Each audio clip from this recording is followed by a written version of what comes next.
Pemirsa, Amin Rais dan tim pengawal peristiwa pembunuhan 6 Laskar FPI atau TP3E Laskar FPI menemui Presiden Joko Widodo di Istana siang tadi.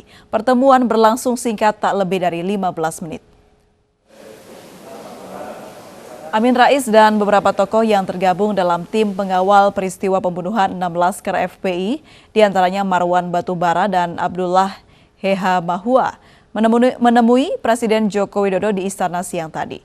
Dalam pertemuan singkat itu, Amin Rais dan kawan-kawan menyampaikan keyakinannya bahwa penembakan terhadap 6 Laskar FPI di Tol Cikampek kilometer 50 itu merupakan pelanggaran HAM berat. Sementara Menko Polhukam Mahfud MD mengatakan insiden penembakan bukanlah pelanggaran HAM berat. TP3 diminta memberikan bukti jika memang ada pelanggaran HAM berat.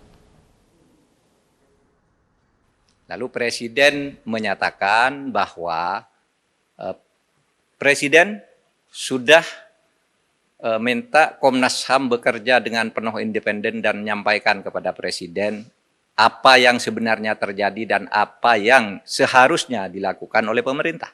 Dan Komnas HAM itu sudah memberikan laporan dan 4 rekomendasi. 4 rekomendasi itu sepenuhnya sudah disampaikan kepada Presiden agar diproses secara transparan, adil, dan bisa dinilai oleh publik. Yaitu bahwa temuan Komnas HAM yang terjadi di Cikampek, Tol Cikampek kilometer 50 itu adalah pelanggaran HAM biasa.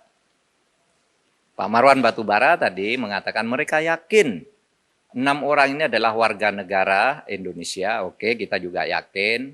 Mereka adalah orang-orang yang beriman, kita juga yakin. Dan mereka juga yakin, Pak Marwan Batubara, telah terjadi pelanggaran HAM berat. Saya katakan, pemerintah terbuka. Kalau ada bukti mana pelanggaran HAM beratnya itu, mana sampaikan sekarang. Atau kalau enggak nanti sampaikan menyusul kepada Presiden. Bukti, bukan keyakinan. Karena kalau keyakinan kita juga punya keyakinan sendiri-sendiri bahwa peristiwa itu dalangnya si A, si B, si C. Kalau keyakinan. Tapi Komnas HAM sudah menyelidiki sesuai dengan kewenangan undang-undang, enggak ada. Apa? Pelanggaran HAM berat itu 3 syaratnya. 1 dilakukan secara terstruktur. Itu dilakukan oleh aparat secara resmi dengan cara berjenjang. Struktur itu berjenjang. Harus targetnya bunuh 6 orang yang melakukan ini, taktiknya begini, alatnya ini, kalau terjadi ini, larinya ke sini. Itu terstruktur. Sistematis. Ya, terstruktur sistematis. Juga jelas tahap-tahapnya. Perintah pengerjaan itu. Itu pelanggaran HAM berat. Masif.